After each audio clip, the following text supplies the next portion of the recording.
Katie Nolan on the Drive in Salt Lake. Katie, how are you? I'm good. How are you? I'm doing well. Thanks for taking the time today. Really appreciate it. In preparation for the interview, Katie, I read the GQ article that Clay Skipper did a couple of years ago. I was listening to the Bill Simmons podcast. I'm not exactly sure where I want to start, whether it's you mooning your little brother when you were 9. The nickname that kids had for you in middle school that was a basketball player here in Salt Lake City. I mean, how you got into business. I learned more about Katie Nolan over the first, I would say, few hours of today reading those articles. So I think I might want to start with you mooning your little brother when you were 9. Okay, you just want me to start from the beginning? Yes, please. Okay, I was a kid that liked attention. You know, when you're younger and you learn a new thing and you don't yet know it in context. Absolutely. Like you, whether it's a curse word or like flipping the middle finger, and then you only have to do it once in public or in front of your parents to then realize like, oh, this isn't a thing we're supposed to do. I think I had seen somewhere that like mooning people got big laughs, and I loved making people laugh. And so I went to a tile store with my family. I was probably 9 or 7. I don't know. I was young enough that it shouldn't be held against me. And we were right in front of a big bay window that overlooked Route 9 in Framingham. And I mooned him and promptly got lifted up by my mother with my pants still down around my ankles and dragged out to the car, and then I got grounded. This is a good way to start the interview, I think. Well, I figured I would try and ask you something to start off that nobody has asked you, at least the number one question when you come on air. So hopefully I at least get a few brownie points for that, Katie. Yeah, I mean, you got a name like Spence Checkett, so I'm not going to forget this interview anytime soon, but you made it very memorable. Fair enough.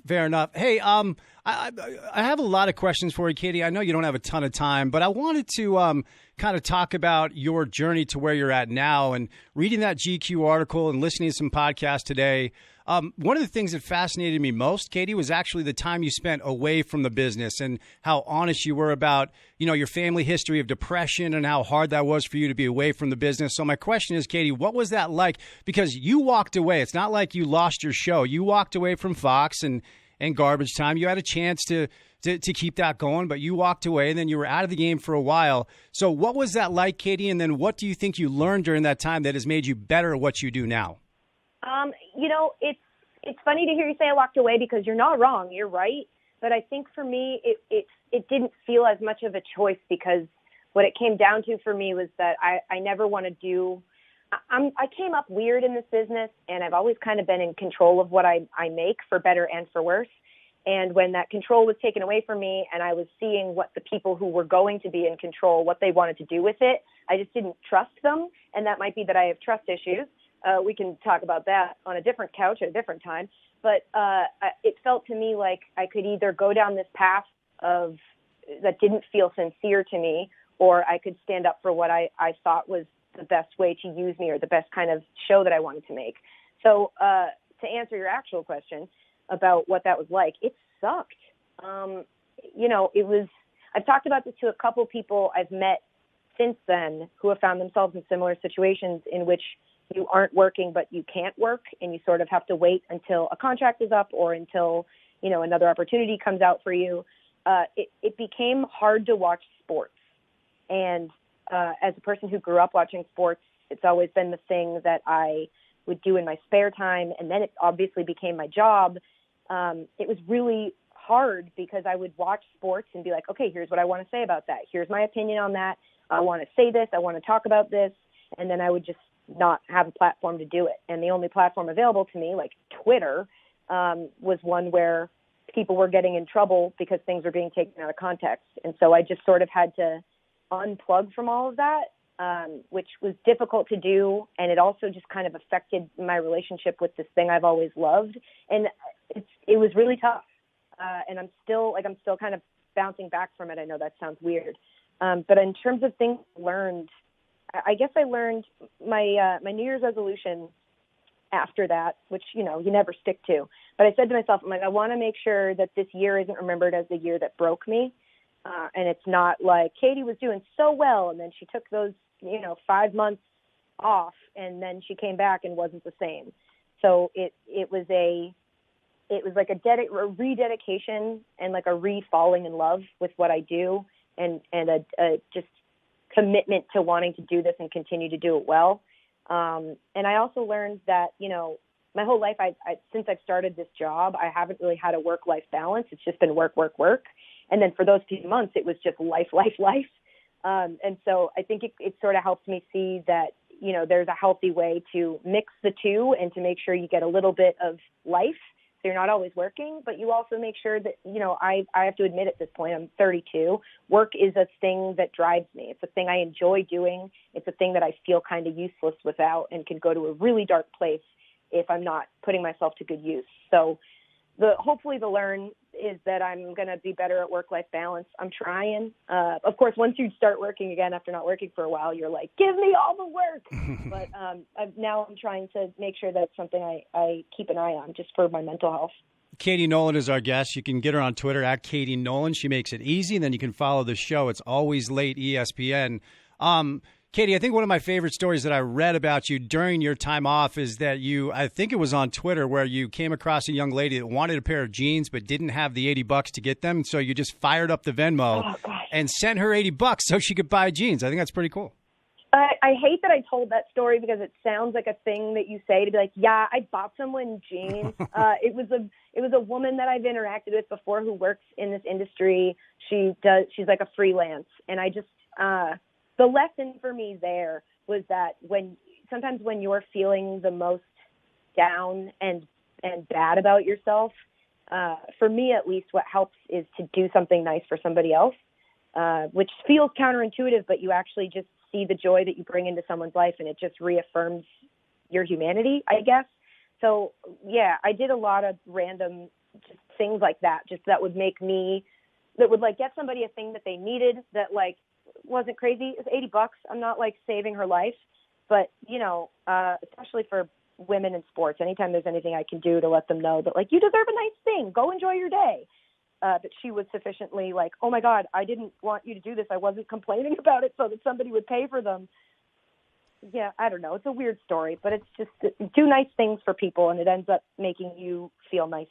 One of the things, Katie, that I've always liked about you, and I try to do it here, but it's tough. And you know what it's like in the space to do something different than what other people are doing. It's hard. I mean, people ask you to play the hits, and they ask you to be different than who you are. But one of the things that I've always liked about you is you haven't taken any of this too seriously. You have fun with it. That's what sports should be.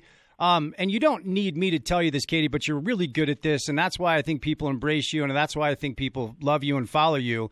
And I guess the best way to ask this is, do you find any, validation that you've been able to continue to be true to what you like to do, and you continue just to be really good at this, winning an Emmy and getting opportunities and such? First of all, thank you. That's a very nice thing to say. You say I don't need it, but I always need compliments, so it's always nice to hear. I think what I'm going through right now is, wanting to make the stuff that I make, and also knowing that this business is run by numbers, and whether you think that Nielsen ratings should have as much stock in your life as they do when it comes to sports TV or radio ratings, whatever you guys live by. The tough thing is we know what moves those numbers. We know it's the kind of content that people claim they hate but end up watching anyway. And I've always been, my thing is I don't think about the numbers as much as I think about the people that are supposed to be represented by the numbers. And I've always thought if you make stuff that people like to watch, I don't see how you can go wrong. If I make stuff that I think is funny or that I think is interesting, that to me feels like a perfectly good work philosophy. I know many people disagree with me and think that you should look at the number by number ratings and make sure that, when we talk about LeBron, people stay tuned in. So let's always talk about LeBron. And that works for some people. But my thing is no one's tuning in because I have some incredible sports knowledge, or I'm going to break down a defense, or I'm going to talk about, potential coaching hires. It's just mostly perspective and authenticity.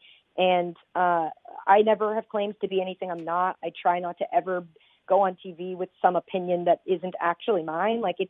I'm just kind of being myself. And I think there are a group of people. We have a very passionate audience that resonates with, and they like that. But then there's the people who are going to say, what is this? Why am I watching this? And it took me a minute to kind of power through that.